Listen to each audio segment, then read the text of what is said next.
이어서 이 대목에서 누군가의 외적 요소들이 불안정에도 불구하고 그런 요소들이 적어도 존재하는 동안에는 실질적인 행복의 원천이 되어준다는 식으로 반대의 뜻을 밝힐 수도 있을 것입니다. 그렇지만 그런 종류의 행복이 많은 사람들에게 경이스러워 보인다는 사실과 별도로 쾌락이나 쾌락의 결여와 관련해서 외적 관계들은 다소 중립적이고 모든 것이 그 사람의 주관적인 성향에 좌우된다는 점이 강조되어야 합니다. 어떤 사람이 치통으로 고통스러워하고 있다면 더없이 훌륭한 풍경도 더없이 성스러운 음악도 감정의 연합에 불과합니다. 모든 외적 쾌락에 어울리는 내면의 경향이 있지요. 그 경향은 건강이나 마음의 평화일 것입니다. 지금까지 한 말을 근거로 볼 때 행복의 두 가지 종류가 있는 것이 분명합니다. 행복은 진정하고 지속적이며 다른 한 행복은 단순히 표면에 나타나고 매우 불안정합니다. 물론 이 진리의 깊은 의미를 진정으로 이해할 수 있는 사람은 이미 자신의 행복을 최대한으로 느끼면서 행복에 내어놓을 수 있는 모든 것을 끌어낸 사람들 뿐입니다. 이 진리는 결코 만족을 모르는 사람들, 말하자면 자신이 갈망하는 행복을 획득하기 위해 이미 전력을 다하고 있는 사람들에게는 익숙합니다. 만족한 사람들은 이런 문제들에 대해서 판단을 내리지 못합니다. 모든 것을 두루 고려할 때 행복을 얻으려는 노력이 모든 인간 행위에 동기를 부여하는 요소로 작용한다고 할 수 있습니다. 그러나 사람은 홀로 살고 있지 않으며 어떤 사람이 홀로여야 하는 상황은 좋지 않습니다. 그의 동료 인간들은 다른 모든 사람들에게 행복을 간증하듯이 그에게도 행복을 간증합니다. 인간들이 국가를 발명한 것은 바로 이 욕망을 충족시키기 위해서입니다. 국가는 개인의 성공을 흡수한 다음에 모든 구성원들에게 그것을 희석시킨 은퇴로 재분배하는 메커니즘이나 다름이 없지요. 그러나 국가는 모든 시민들의 전체로서 오직 물질적인 성공만을 이용할 수 있으며 따라서 틀림없이 물질적인 성공을 추구하는 노력에만 가치를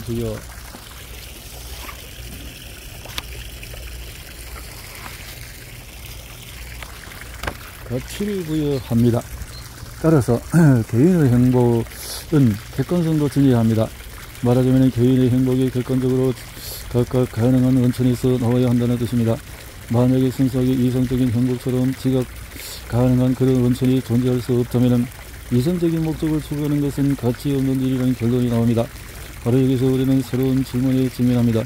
철학과 성수, 과학은 정말로 초월적인 의미에서 어떤 질적인 사실을 나타내는가, 또 인간적으로 사고하려고 할 때 욕구를 충족시키는 이성적인 목표에 행위상학적인 실체를 부여할 수 있는가?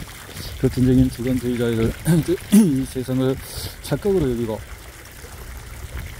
다양성을 무의의 화려한 쇼로 여기는 사람들은 목적과 객관성을 완전히 부정합니다.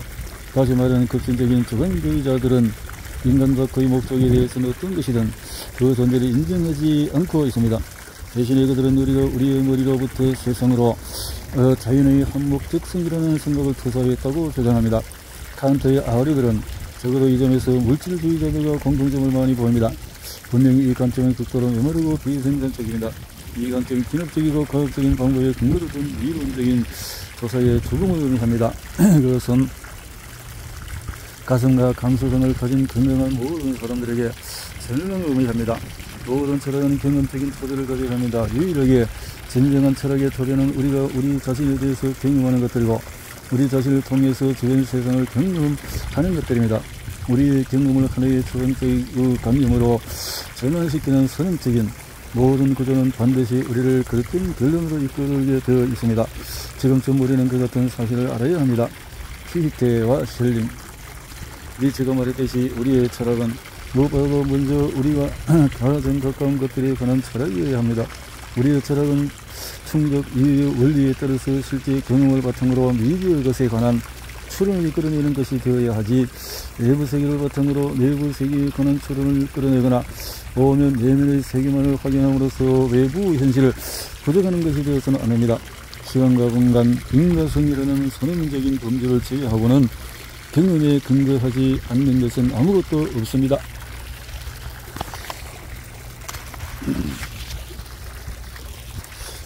이렇게 어떤 행위든 그것이 목적이라는 객관적인 생각에 근거하고 있다면 한목적적인 것으로 여겨질 수 있습니다. 충격 이유의 원리에 따르면 목적이라는 생각은 한 목적적인 성격을 지니게 되어 있는 모든 행위에 앞서 존재해야 합니다. 모든 인간은 이 원리의 정확성을 주관적으로 경험했습니다. 만약에 다른 사람이 목적이 있는 어떤 행동을 수행하는 것이 관찰된다면 우리는 우리가 관찰한 것과 우리 자신의 의도적인 행위를 비교함으로써 그 사람이 어떤 명확한 의도를 마음에 품고 있다고 추론할 수 있습니다. 실제 관찰에 대한 확증은 그 사람 본인의 증명을 통해서 얻을 수 있습니다. 그 확증은 유추를 바탕으로 한 우리의 추론이 옳았다는 이야기를 우리에게 들려줍니다. 수없이 많은 정확한 추론들을 요약한다면 우리는 어떤 목적의 객관성을 기능적으로 뒷받침하는 증거에 도달할 수 있을 것입니다. 만약에 문제의 행위가 본능적인 것이 아니라면 우리는 목적이 있는 어떤 의도가 선행되지 않는 다른 한목적적인 행위들에 대해서는 아는 바가 전혀 없습니다. 본능적인 행위의 특징은 그 행위를 형성하는 단계들 하나하나가 반드시 한목적적이고 그 행위의 결과는 최대한 훌륭하다는 점입니다. 본능적인 행위를 설명하기 위해서 그에 잊히다시피 한 뉴턴의 자연철학의 추론 원칙을 떠올리는 것이 유익합니다. 두 번째 원칙은 이렇게 되어 있습니다. 똑같은 자연적인 결과들을 위해서 우리는 그 결과들의 원인을 가능한 한 똑같은 것으로 보아야 한다. 인간의 호흡과 짐승의 호흡이 그렇고 유럽과 미국에서 돌들이 떨어지는 것이 그렇고 가정과 북에서 피우는 불의 빛과 태양의 빛이 그렇고 지구의 행성들의 빛의 반사도 그런 예이다. 뉴턴의 이 원칙에 따라서 우리는 본능적인 행위를 설명하기 위해 새로운 원리를 창조하는 것을 삼가야 하며 대신에 이미 존재하고 있는 경험을 바탕으로 모든 본능적인 행위의 바탕에서 우리에게 알려지지도 않았고 또 직접적인 증명될 수도 없는 목적 지향적인 어떤 의도가 작용하고 있다고 추론해야 합니다. 그러므로 우리는 이렇게 말할 수 있습니다. 하나의 본능적인 행위의 원인은 물질적이고 손에 만질 수 있지만 행위의 진정한 동기는 우리에게 알려지지 않은 어떤 의도를 가진 생각이라고 말합니다. 본능은 하나의 동인입니다. 본능은 우리의 의지에 종속되지 않은 상태에서 우리의 행위에 영향을 미치고 우리가 의식적으로 알지 못하고 오직 나중에만 알 수 있는 방향으로 행위를 변화시킵니다. 이 정의에 의하면 인과성의 범죄는 하나의 본능으로 불릴 수 있습니다. 헬름홀츠는 강학의 생리적인 이론에 관한 책에서 이렇게 말하고 있습니다. 따라서 청적 이유의 원리는 우리의 정신이 모든 직업들을 정신에 지배하여 놓으려는 충동에 지나지 않는다. 그러므로 그것은 자연의 법칙이 아니다. 이 주장을 증명하는 것은 어렵지 않습니다. 가장 원시적인 형태의 인과성은 무의식적인 추론에서 발견됩니다. 만약에 우리의 말투 신경의 말단이 자극을 받고 그 자극의 감각의 형태로 우리의 의식을 들여다본다면 거기에 어떤 외적인 원인이라는 생각이 있을 것임에 틀림이 없습니다. 말하자면 우리가 즉시 무의식적으로 그 자극과 어떤 외적인 원인을 연결시킨다는 뜻입니다. 따라서 우리의 의지와 협력과 별도로 그 인과성 본능은 조만간 의식적인 사고 과정이 될 수 있는 것을 외적인 원인과 연결을 예상했습니다.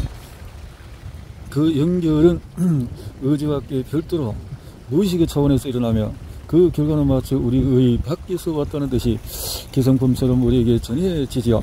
사람 같은 다른 본능들처럼 인과적으로 생각하려는 본능적인 욕구는 약하거나 강한 형태로 표현됩니다. 어떤 상황에서 인과적으로 생각하려는 원시적인 형태의 본능은 아주 막강해져서 모든 지적 기능들을 지배하면서 그것들을 자신에게 맞게 변화시킬 수 있습니다. 성적 충동이 자주 인간을 괴물로 바꿔놓듯이 기본적인 인간성의 범죄로 어떤 욕구의 성격을 그러니까 모든 것을 뒤엎어버릴 수도 있고 사람들이 목숨을 바쳐서라도 충족시키려 드는 탐욕적인 갈망의 성격을 띨 수 있습니다.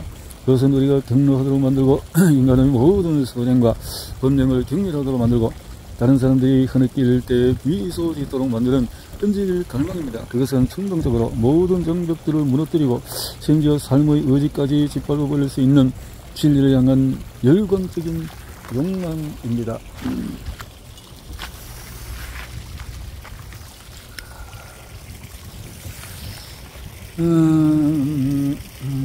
엠페도클레스가 이해 불가능한 것을 이해하기 위해 베트나 산의 분화구 속으로 뛰어들은 것은 지어낸 이야기라면 아주 훌륭한 스토리입니다. 틀림없이 호라티우스는 그에게 다른 동기들을 로마인의 성격과 함께 일치하는 동기를 찾고 있습니다. 월미래 신으로 여겨지기를 갈망하면서 연패도 그래서는 냉혹하게 불덩이 애투나 속으로 뛰어들었네.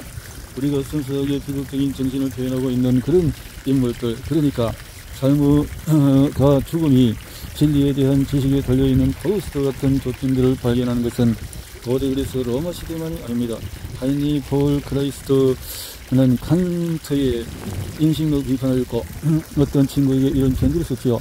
우리가 이것에서 축제하고 있는 진리는 사후의 그 존재를 존존하느니 무덤까지 우리를 따라갈 우리만의 무엇인가를 얻으려는 노력은 모두 벗어야 만약 이 같은 생각이 핵심이 그들의 심장을 뚫는 데 실패하더라도 그들은 더없이 신성하고 깊은 부분에 심하게 상처를 입었다고 느끼는 다른 사람들을 비웃지 않도록 하게 너의 최고 목표는 실종되었으며 너는 다른 목표를 전쟁을 갖고 있지 않다니 건강하고 사회적인 모든 사람의 내면에서 인간성과 원리를 충족시키는 단순한 욕구는 어떤 행위학적인 욕망, 종교로 발달합니다.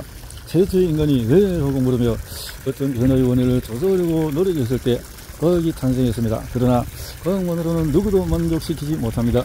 과학은 데베트가 신앙과 열정으로 충만하고 그 자체로 지혜라는 고고한 이름으로 불릴 만한 철학으로 부리는 것으로 확정되어야 합니다. 행위상학적인 욕망을 완전한 표현으로서 모든 순수한 철학은 종교입니다. 종교는 자기들이 신들을 빼앗겨버린 자연의 냉혹한 혼란과 혼돈에 놀라서 존재 느낌의 수수께끼에 절망하여 달아날 때 사랑의 두 팔로 그들을 받아주는 어머니 같은 존재이지요. 우리는 식물과 동물들이 하는 누구도 경이롭고 목적지향적인 모든 행동을 가리키는 용어로 본능적인 행위를 쓰고 있습니다.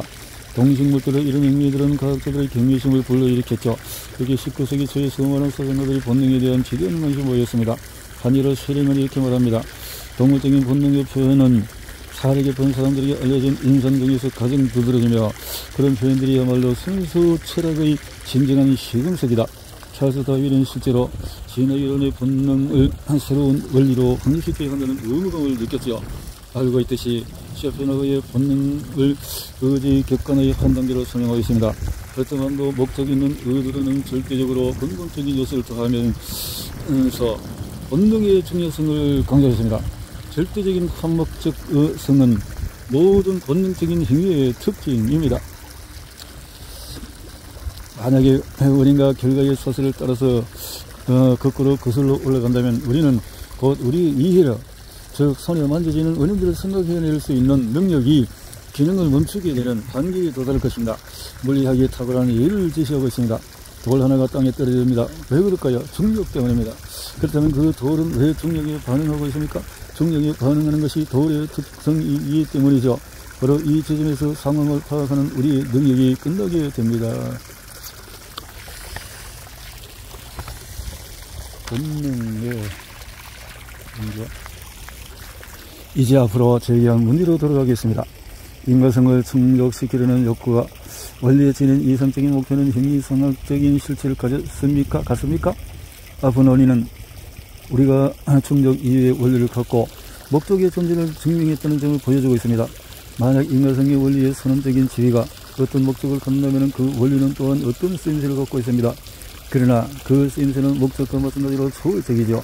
인과성의 밑바닥에서 작용하고 있는 목적은 우리의 현재의 존재의 그 누구를 가리키고 있으며 그것은 무한한 성공을 소원하는 결과들의 무한한 어떤 사슬을 엮어내리는 우리의 소중한 희망을 증명하고 있습니다.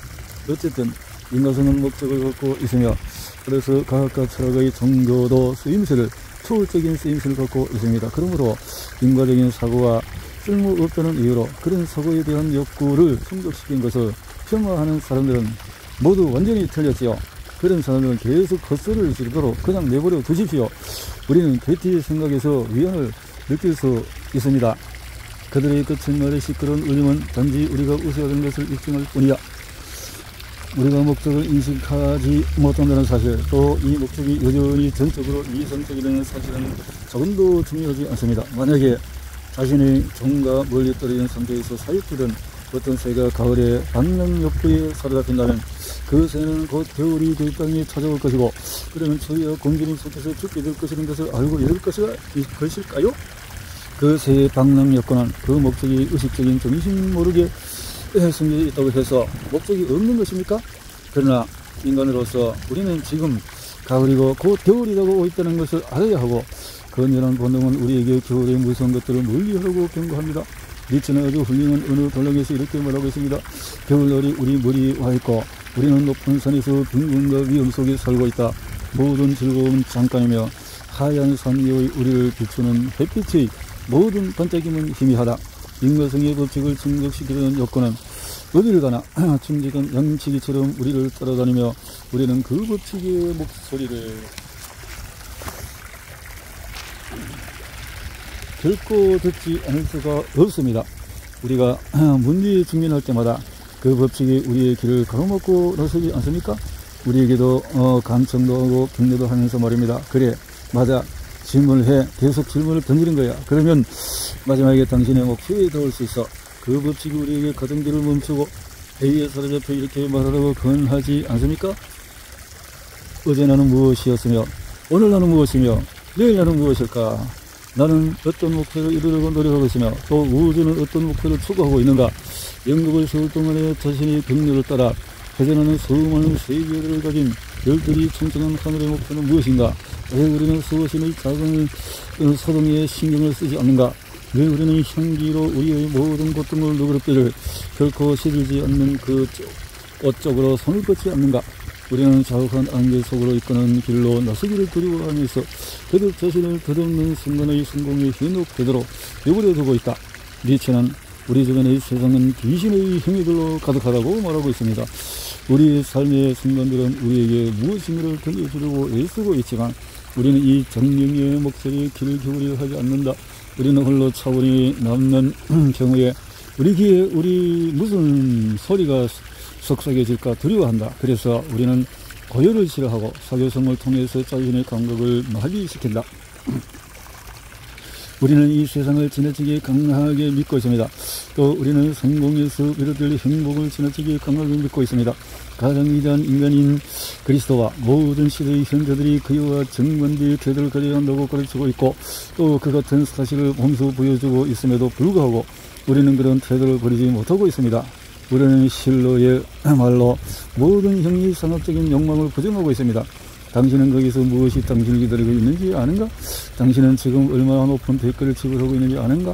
당신의 불확실한 선한 것과 확실한 선한 것을 바꾸고 있으니 말이다. 당신은 대단히 힘든 전쟁을 치를 힘을 충분히 갖추었다고 느끼고 있는가?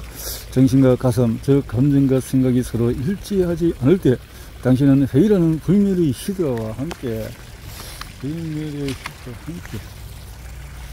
노래할 만큼 용기를 충분히 갖추고 있는가?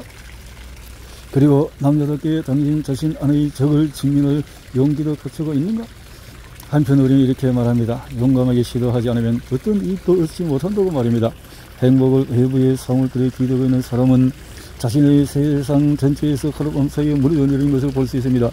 우리의 밖에 있는 모든 것은 변할 수 있습니다. 우리와 다른 사람들 사이의 관계 속에 있는 모든 것은 사라질 수 있습니다.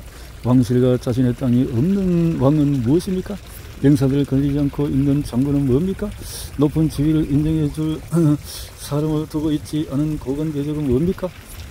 모든 외적 성공과 외적 명성은 흐물어질 수 있고 언젠가는 흐물어지게 되어 있습니다. 그러나 누구도 우리로부터 우리의 내적 성취를 빼앗지 못합니다. 이유는 그런 성취가 우리 자신의 존재와 함께 서 있다가 우리가 쓰러질 때 사라지게 되기 때문이죠. 사람들은 소크라테스라는 이름을 가진 사람을 지하 감옥에 가두고 그의 눈을 멀게 하고 그의 혀를 자를 수 있지만 그래도 그 사람은 여전히 소크라테스며 그의 정신의 부와 풍요는 그의 것이며 언제나 생생한 상태에서 그의 것으로 남을 것입니다. 그가 존재하는 한 말입니다. 인과성을 충족시키려는 본능적인 요건은 선언적으로 초월적인 원인들과 관계있는 것으로 종교를 구성하고 있습니다. 그 요건은 인간을 동물적인 본성으로부터 자유롭게 만드는 무한히 섬세한 힘입니다.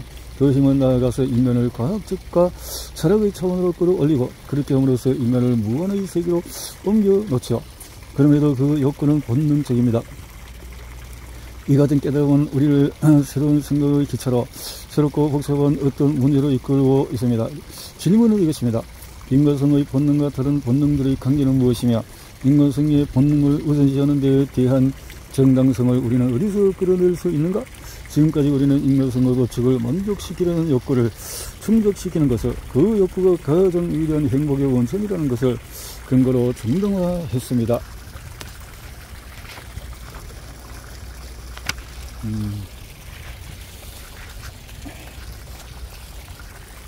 이제 그것을 문제의 핵심에 관한 논증으로 대체해야 합니다. 이 새로운 도전은 우리를 멀리 철학적인 세계관의 무한한 전쟁터로 이끌고 있습니다.